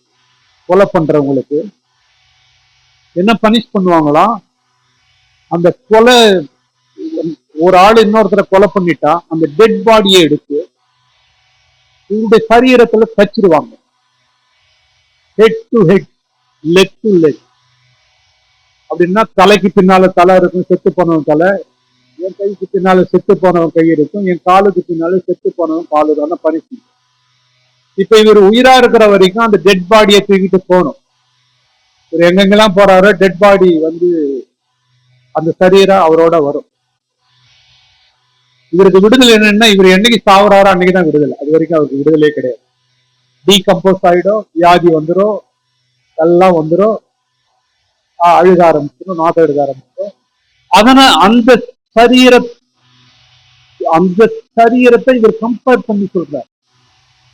அந்த மாதிரியான சரீரம், இந்த சரீரத்தை வந்து தேவன் உயிர்ப்பிக்கிறது கூட ப்ராசஸ்ல தான் உயிர்ப்பிக்கிறாரு. இயேசு கிறிஸ்து மரித்தோரிலிருந்து எழுப்பினவர் உங்களில் வாசமாய் இருந்தால் சாவுக்கு ஏதுவான உங்கள் சரீரங்களை உயிர்ப்பிப்பார்னா கொஞ்சம் கொஞ்சமா தான் செய்வார். அது நாள் எவரி டே அது நடந்துகிட்டு இருக்கு. இது வந்து ஆவிக்குரிய மீனிங்லயும் இது அர்த்தம் வரும், பிசிக்கலாவும் எடுத்துக்கலாம். பரிசுத்த ஆவியானவர் தான் என்னுடைய சரீரத்துல நோயிலிருந்து வியாதியிலிருந்து எனக்கு ஸ்லோவா விடுதலை வரும்ன்ற ஒரு அர்த்தமும் இருக்கு. என்னுடைய ஆவிக்குரிய சரீரத்தை கொஞ்சம் நாளுக்கு நாள் புதுப்பிச்சு என்னை வந்து நான் நீதியின் பாதையில நீதியின் கண்கொடுக்கு முடிச்சுக்கிறேன். அதை பத்தி இது பேசுறாரு. அவர் பேசிட்டு அவர் சொல்றாரு, மாம்சத்தின் படி பிழைத்தால் சாவீர்கள், ஆவியினாலே சரீரத்தின் செய்கைகளை அழித்தால் பிழைப்பீர்கள். இதுக்கு ஒரு வசனத்தை நம்ம எடுத்து பார்க்கணும். இந்த கனியை புசிக்கும் நாளிலே சாகவே சாவார். If you eat the fruit you will die ன்னு சொன்னாரா, when you eat the fruit you will die ன்னு சொன்னாரா? இது ரெண்டுக்குள்ள வித்தியாசம் என்ன அப்படின்னா, அவன் சாப்பிடுவான்னு தெரியும். இப்புன்னு சொன்னான்னா அவன் சாப்பிடலாம், சாப்பிடாதையும் போலாம். இப்புன்னு சொன்னா அவன் சாப்பிட்டாலும் சாப்பிடலாம், சாப்பிடாத போனாலும் போயிடலாம். ஆனா வென்னா நீ சாப்பிடும் போதுன்னா ஆல்ரெடி தெரியும் அதுல சாப்பிட போறான்னு அவ்வளவுதான் சொல்றாரு. வென்யூன்ற அந்த வார்த்தையை சொல்ற. நீ இந்த கனியை புசிக்கும் நாளிலே சாகவை சாவாய். முதலாவது மனிதனுக்கு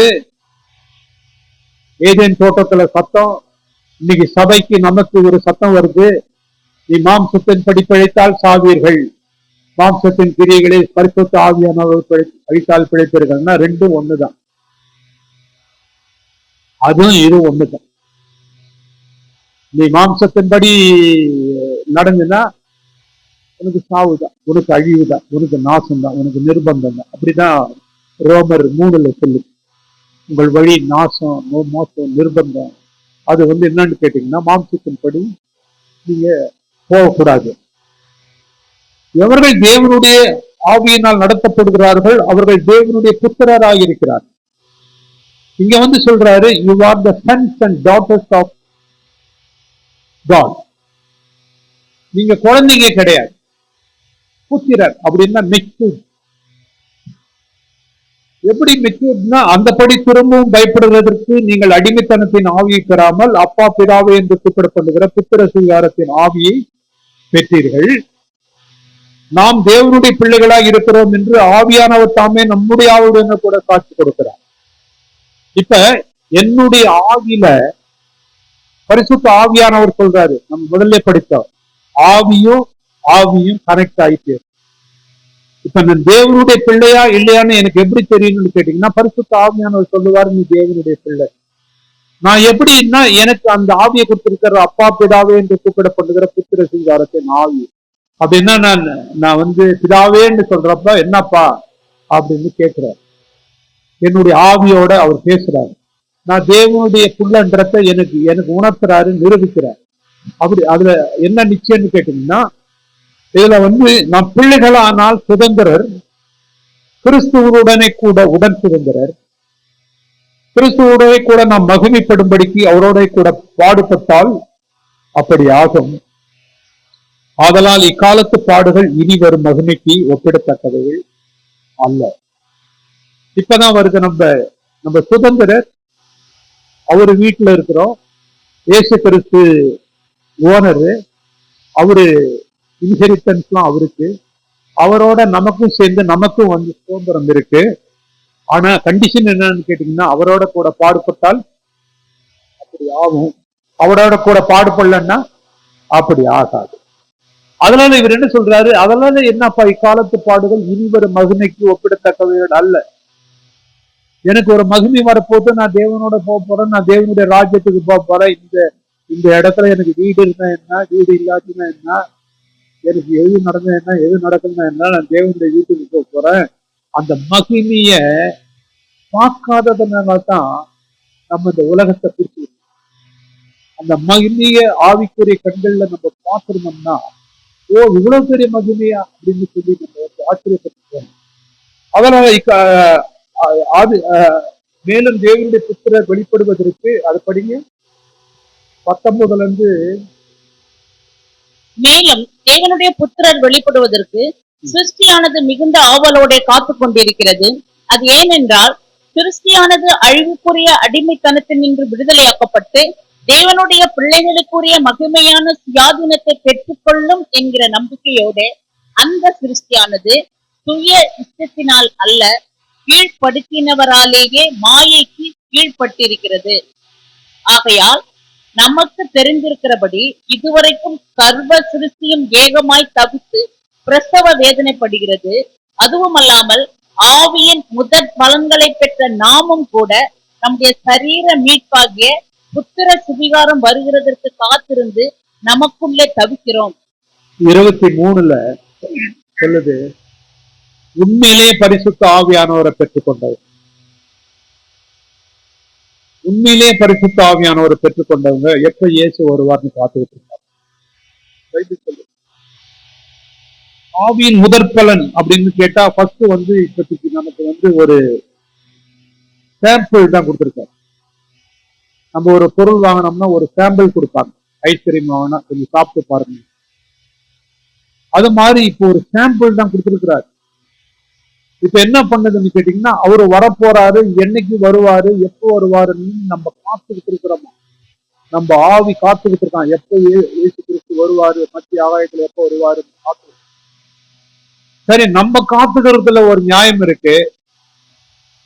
பூமி ஏன் காத்துக்கிட்டு இருக்கு, மலை ஏன் காத்துக்கிட்டு இருக்கு,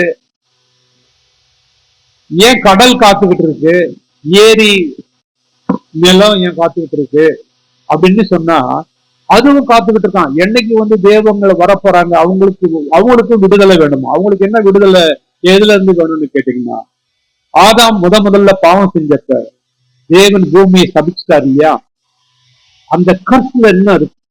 கிரியேஷன். இந்த கிரியேஷனுக்கும் லிபர்ட்டி என்ன? இப்ப உதாரணமா சொல்ல போனா, இப்ப எங்க வீட்டுல ஒருத்தர் வேலைக்காரர் இருக்கிறார்.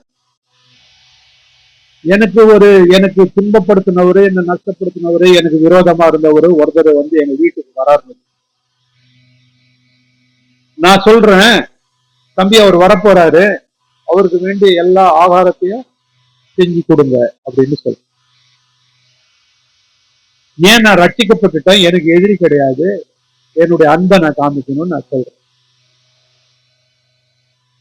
ஆனா நான் ரட்சிக்கப்பட்டுட்டேன், நான் அவரை ஏற்றுக்கொண்டு வேலைக்காரன் கொண்டுட்டு வர்றப்ப அவர் எப்படி வருவாருன்னா திட்டிக்கிட்டே கொண்டுட்டு வரும்.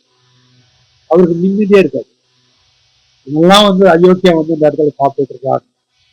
யாரு சொல்லுவா? வேலைக்காரர் சொல்லுவா. அது போல இந்த பூமி இன்னைக்கு விளையிறப்ப, கனி கொடுக்கிறப்ப வருத்தத்தோட கனி கொடுக்குது. இந்த அயோக்கிய பசங்களுக்கு நான் கரெக்டான நேரத்துல காலத்துல கனி கொடுக்கிறேன்னு, இது எனக்கு என்னைக்கு விடுதலை கிடைக்கும்? இந்த பசங்களுக்கு நான் செய்யறேன். இவன் பாவம் செஞ்சவன், அயோக்கியம் பண்ணவனுக்கு நான் செய்ய வேண்டியது இருக்கு. நான் திராட்சை செடி கதறுது, நான் கனி கொடுக்கணும், இந்த அயோக்கிய பசங்களுக்கு கனி கொடுக்கணும். நான் திராட்சை செடி நிம்மதியா கொடுக்கல, அது வருத்தப்பட்டுக்கிட்டு கொடுக்குது. அதுக்கு நிம்மதி எப்பன்னு கேட்டீங்கன்னா, தேவனுடைய புத்திரர்கள் என்னைக்கு வராங்களோ மத்திய ஆகாயத்துல, அன்னைக்கு அவங்களுக்கும் விடுதலைக்கு அந்த கர்ஸ்ல இருந்து விடுதலை ஆயிடுச்சு. கர்ஸ்ல இருந்து கிரியேஷனே விடுதலை ஆகும்னு விரும்புறாங்க. மனுஷங்க தேவனுடைய சாயல உண்டாக்கப்பட்ட அந்த சாபத்திலே கிடக்குறான்னா எவ்வளவு பெரிய ஒரு கொடுமையானது. கிரியேஷன் வெயிட் பண்ணுது, அந்த நாளுக்காக வெயிட் பண்ணிட்டு அவர் எழுதுறாரு. அதனால அடுத்தது அந்த நம்பிக்கையினாலே நாம் ரட்சிக்கப்பட்டிருக்கிறோம். காணப்படுகிறதை நம்புகிறது நம்பிக்கை அல்ல. ஒருவன் தான் காண்கிறதை நம்ப வேண்டுவது என்ன? நாம் காணாததை நம்பினோமாகில் அது வருகிறதற்கு பொறுமையோட காத்திருப்போம். அந்தபடியே ஆவியானவரும் நம்ம அது வேணும், இதோட போதும். இது அந்த நம்பிக்கையினாலே நாம் ரட்சிக்கப்பட்டிருக்கு. பாலிகாப் அப்படின்னு நீங்க ஒரு ரத்த சாட்சியா மறித்தாரு 2வது நூற்றாண்டுல.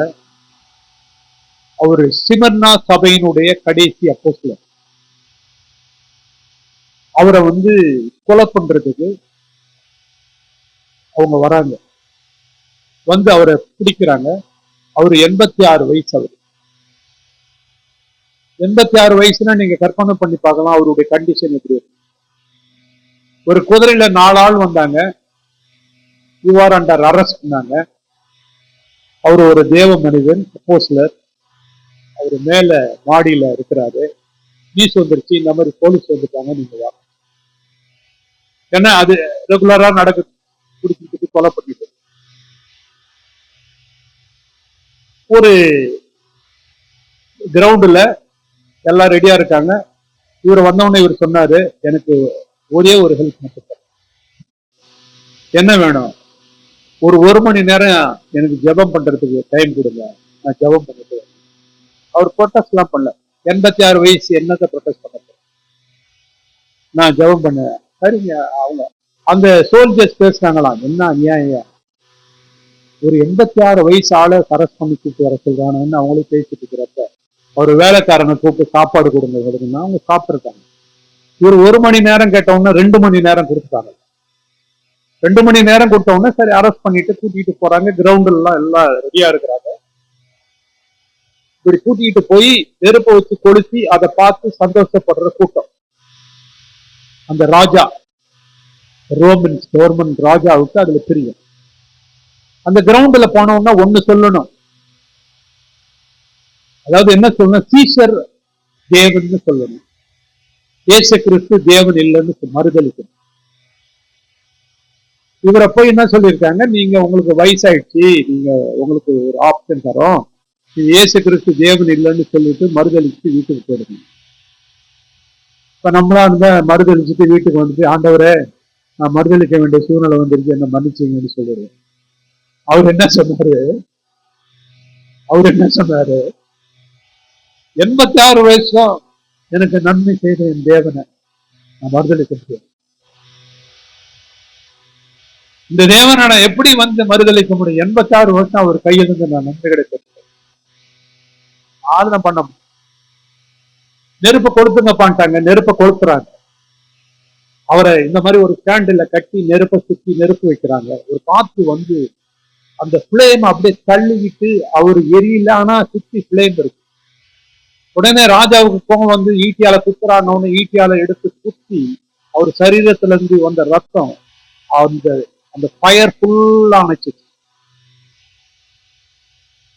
எப்படி ஒரு மனிதன் அவன் அந்த காலத்துல வாழ்ந்தாங்கன்னா அவங்க காணல, அவங்க காணாததை கண்டு விசுவாசித்து நம்பி அப்படி உத்தமமா வாழ்ந்தாங்க. அவங்க தேவனை மறுதளிக்க முடியும். ஏன்னா அவங்க அந்த அது என்ன வசனம், அது அந்த நம்பிக்கை என்னன்னா, அவங்களுக்கு பரலோக ராஜ்யம் தான் நமக்கு சொந்தம், இதெல்லாம் ஒண்ணும் கிடையாது, அவன் நம்ம கொண்டுட்டு போட்டு நமக்கு ஒண்ணும் பிரச்சனை இல்லை, நமக்கு ஒண்ணும் கிடையாது. நம்ம அதை காணாததை அவங்க நம்பினதுனால அது வருவதற்கு அவர்கள் காத்து கொண்டிருந்தார்கள் அப்படின்னு எழுதிட்டு, அந்தபடியே ஆவியானவர் தாமே நமது பலவீனங்களிலே நமக்கு உதவி செய்கிறார். நாம் ஏற்றபடி வேண்டிக் கொள்ள வேண்டியது என்னதென்று அறியாமல் இருக்கிறபடியினால் ஆவியானவர் தாமே வாக்கு கடங்காத பெருமூச்சுகளோடு நமக்காக வேண்டுதல் செய்கிறார். ஆவியானவர் தேவனுடைய சித்தத்தின்படியே பரிசுத்தவான்களுக்காக வேண்டுதல் செய்கிறபடியினால் ஆவியின் சிந்தையை ஆராய்ந்து பார்க்கிறவர் என்னதென்று அறிவார். பவுலுக்கு பிரச்சனை, அவர் சரீரத்துல பிரச்சனை, முள் கொடுக்கப்பட்டிருக்கின்றாரு, வியாதி, கண்ணில பிரச்சனை, என்னன்னு தெரியல, ஜெபம் பண்றாரு, நடக்கல. ஜெபம் பண்ணிட்டு ஆவியில நிரம்பி ஜெபம் பண்றாரு. ஜெபம் பண்ண உடனே பிதாவாகிய தேவன் கேட்கிறாரு பரிசுத்த ஆவியானவர்கிட்ட. ஏன்னா ஆவியில ஜெபம் பண்றாரு, ஆவியானவர் இவருக்காக ஜெபிக்கிறாரு. யாருக்காக ஜெபிக்கிறாரு? பவுலுக்காக. பிதாவாகிய தேவன்கிட்ட சொல்றாரு, வேணா பவுலுக்கு அது சரி பண்ணக்கூடாது நம்ம. ஏன்ன்றவர இல்ல, அது சரி பண்ணிட்டா பெருமை வந்துடும். அவர் 3வது வானம் வரைக்கும் போன மனுஷன், பெருமை வந்துருச்சுன்னா நான் அவரை எதிர்க்க வேண்டி வந்துடும். அவர் செஞ்ச ஊழியமெல்லாம் பாழா போயிடும். அவர் என்னை விட்டு போகக்கூடாது, அதனால அவருக்கு அதை கொடுக்க கூடாதுன்னு சொல்லி ஆவியானவர் ஜெபிக்கிறப்ப ஆவியானவர், அது ஏன்னு கேட்டீங்கன்னா, இவர் என்ன ஜெபிச்சாரு, அங்க என்ன பதில் வந்ததுன்னு தெரியாது. அதனால்தான் வாக்கு கடங்காத பெருமூச்சுன்றது என்னன்னு கேட்டீங்கன்னா, அது என்ன அர்த்தம்னே தெரியாது. நம்ம ஜெபம் கேட்கப்படுதா? எல்லா ஜெபத்தும் கேட்கப்பட்டுருச்சு. சில ஜெபம் பச்சை கலர் வந்துடும், சில ஜெபம் மஞ்சள் கலர் வெயிட், சில ஜெபம் ரெட் கலர் முடியாது.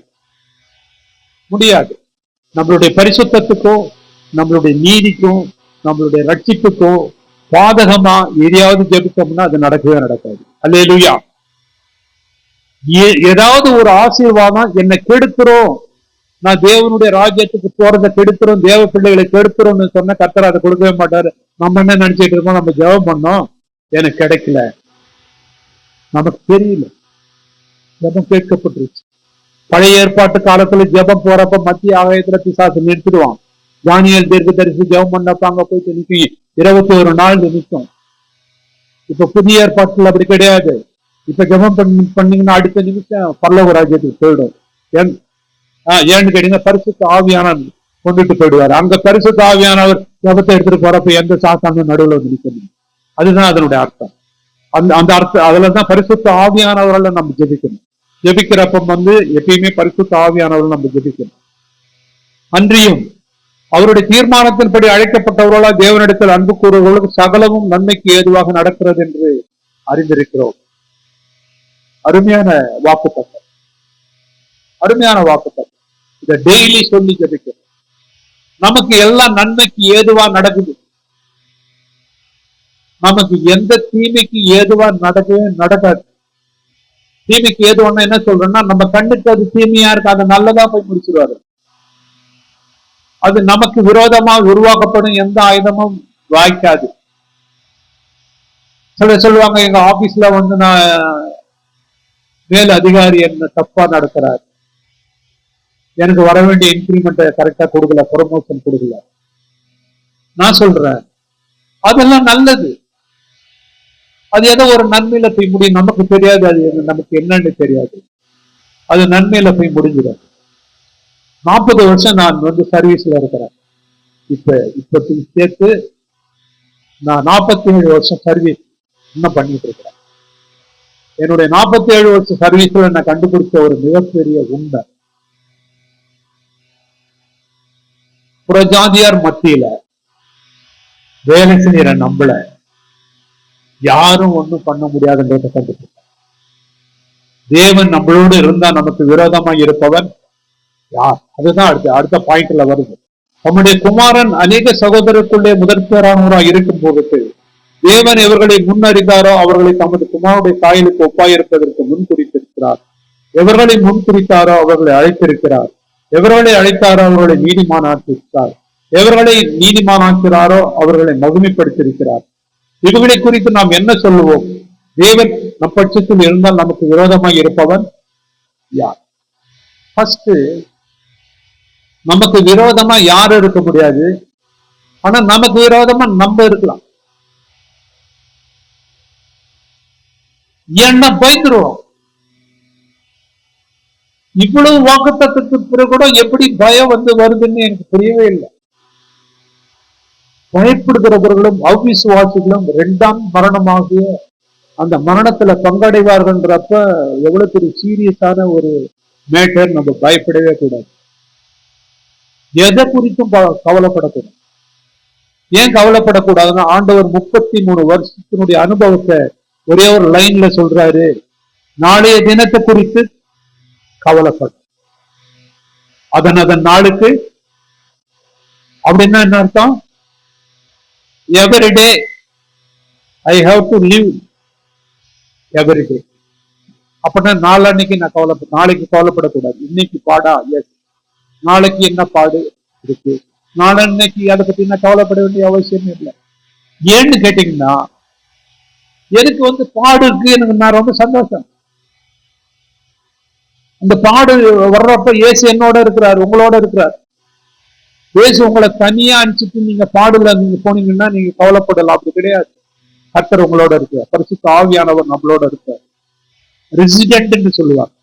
ரெசிடென்ட்னா நம்மளோட நம்மளுடைய இருதயத்துல வாசமா இருக்கணும். அதாவது யார் ஆக்கினைக்குள்ளாக தீர்க்கிறவன் யார்? கிறிஸ்துவை மரித்தவர், அவரே எழுந்தும் இருக்கிறவர், அவரே தேவனுடைய வலது பாதத்திலும் இருக்கிறவர், நமக்காக வேண்டுதல் செய்கிற அவரே. உமது நிமித்தம் இந்நேரம் கொல்லப்படுகிறோம், அடிக்கப்படும் ஆடுகளைப் போல எண்ணப்படுகிறோம் என்று எழுதியிருக்கிறபடி நேரிட்டாலும் கிறிஸ்துவின் அன்பை விட்டு நம்மை பிரிப்பவன். அடுத்த நல்லா கவனிக்க, ரொம்ப கவனிக்கணும். உபத்திரம், வியாகுலம், துன்பம், பசி, நிர்வாணம், நாசமோசம், பட்டயம், இவை எல்லாவற்றிலேயும் நாம் நம்மில் அன்பு கூறுகிறவராலே முற்றும் ஜெயம் கொள்ளுகிறவரால். அப்ப இது எதுக்கு கொடுத்திருக்கிறாரு? ஜெயிக்கிறதுக்கு தான். சோல்ஜர்னா பிராக்டிஸ் பண்ணணும், போய் ஃபீல்டுல போய் பிராக்டிஸ் பண்ணணும். ஒரு பிளேயர்னு சொன்னா அவரு போய் பிராக்டிஸ் பண்ணணும். இது தேவனுடைய பிள்ளைன்னு சொன்னா நீங்க உபத்திரத்தை அனுப்புவாரா, அது ஜெயிக்கணும். உங்களுக்கு வியாகுலம் வரும், ஜெயிக்கணும். துன்பம் வரும், ஜெயிக்கணும். பசி வரும், ஜெயிக்கணும். நிர்வாணம், நாசமோசம், பட்டயம் எல்லாம் வரும், ஜெயிக்கணும். எப்படி ஜெயிக்கணும்னு கேட்டீங்கன்னா வசனம் சொல்லுது, நாம் நம்மில் அன்பு கூறுகிறவராலே முற்றிலும் ஜெயம் கொள்ளுகிறவராக இருக்கிறோம். நம்ம இனி தேவனுடைய பார்வையில நம்ம ஜெயிச்சுட்டு எல்லாம் முடிஞ்சு போச்சு. இனி நமக்கு உபத்திரம்னா ஜஸ்ட் லைக் தட் நம்ம அப்படியே தாங்கிட்டு போயிட்டே இருக்கோம். உபத்திரம் வியாகுலமா, எனக்கு பிரச்சனை இல்லை, அதை பத்தி எனக்கு கவலையே இல்லைங்க. ஏங்க கவலை இல்லாம இருக்கீங்க? அது எனக்கு அவசியம் இல்லை. ஏன் அவசியம் இல்லை? தேவன் என்னோட இருக்கார். எனக்கு இது நடக்கலையா, பரவாயில்ல நடக்கல. அது நடக்கலையா, பரவாயில்ல நடக்கல. அதை பத்தி என்ன இருக்கு? எனக்கு பரவாயில்ல. சாத்தான் ஒண்ணு சொல்லி கொடுப்பா, உங்களை அட்டெம்ப்ட் பண்ணுவான். உங்களுக்கு இது நடக்கலையே, நீங்க எப்படி நம்புறீங்க, விசுவாசிக்கிறீங்க? உங்களுக்கு அது நடக்கலையே, எப்படி நம்புறீங்க, விசுவாசிக்கிறீங்க? நம்ம ஒரே வேலை, நமக்கு கொடுக்கப்பட்ட வேலை ஜெயம் எடுத்துட்டு போயிட்டே இருக்கணும், அவ்வளவுதான். நாம் முற்றிலும் ஜெயம் கொள்ளுகிறவரா இருக்கிறோமே. அடுத்தது வரும், மரணமானாலும் ஜீவனானாலும் தேவதூதர்களானாலும் அதிகாரங்களானாலும் வல்லமையினாலும் நிகழ்காரியம், வரும் காரியம், உயர்வு, தாழ்வு, வேற எந்த சிருஷ்டியானாலும் நம்முடைய கர்த்தராகிய இயேசு கிறிஸ்துவின் மேலுள்ள தேவனுடைய அன்பை விட்டு நம்மை பிரிக்க மாட்டாது என்று நிச்சயிக்கிறது. இதுல தேவதூதர்கள், அதிகாரங்கள், வல்லமைகள், இது மூணும் டிமானிக் வேர்ல்ட சேர்ந்தது. பிசாசனுடைய தேவதூதர்கள், பிசாசனுடைய அதிகாரங்கள், பிசாசனுடைய வல்லமைகள். எதுவுமே நம்மள ஒண்ணும் பண்ண முடியாது அப்படின்னு சொல்லி ரோமர் 8 முடிக்கும். 5 ஆரம்பிக்கிறப்ப பாவம், 6 ஆரம்பிக்கிறப்ப பாவத்திலிருந்து விடுதலை, 7 வர்றப்ப நியாயப்பிரமாணத்திலிருந்து விடுதலை, 8 வர்றப்ப கம்ப்ளீட் விடுதலை. கம்ப்ளீட் விடுதலைன்னா எனக்கு இப்ப ஒண்ணுமே பிரச்சனையே இல்லை. கம்ப்ளீட்டா பாவமும் என்ன ஒண்ணும் பண்ண முடியாது, மரணமும் என்ன ஒண்ணும் பண்ண முடியாது, சாத்தானும் என்ன ஒண்ணும் பண்ண முடியாது, உலகமும் என்ன ஒண்ணும் பண்ண முடியாது, பிசாசனுடைய ஏதோ எங்களை ஒண்ணும் பண்ண முடியாது. கடைசியில என்னடான்னு கேட்டா ஜெயம் மட்டும்தான். எதனால இந்த ஜெயம் வந்ததுன்னா பரிசுத்த ஆவியானவர் வந்து. அல்லேலூயா. பரிசுத்த ஆவியானவர் இந்த நாளை நமக்கு நியமித்து கொடுத்தார். இந்த நாளில நமக்கு தேவையானது ஒரு ஆவிக்குரிய மனுஷன் ஆவிக்குரிய வாழ்க்கையில எப்படி ஜெயமெடுக்க வேண்டும் என்பதனுடைய காரியங்களை அழகா பகுத்து நமக்கு கற்றுக் கொடுக்கிறது. நான் ஆரம்பத்துல நான் நினைக்கிறேன் 10:30 10:45 மணி இருக்கும், 11 மணி இருக்கும். தொடங்கும் போது அவர் ஒரு விஷயத்தை சொன்னார். பவுல் தன்னுடைய 55வது வயதுல சொன்னார், நான் அப்போஸ்தலர்கள் எல்லாம் சொல்லி தன்னுடைய 60வது வயதுல சொன்னார், பரிசுத்தவான்களில் எல்லாம் சொல்லுவார். 62வது வயசுல சொன்னார், நான் பாவிகளில் எல்லாம் பிரதான. ஆவியின் முதிர்ச்சி ஒரு மனிதனுடைய வாழ்க்கையை எந்த அளவுக்கு கொண்டு வந்து அவனை பக்குவப்படுத்துகிறது. பரிசுத்த ஆவியானவராலே நல்ல முதிர்ச்சி நமக்கு வரும்படிக்கு கட்டளை.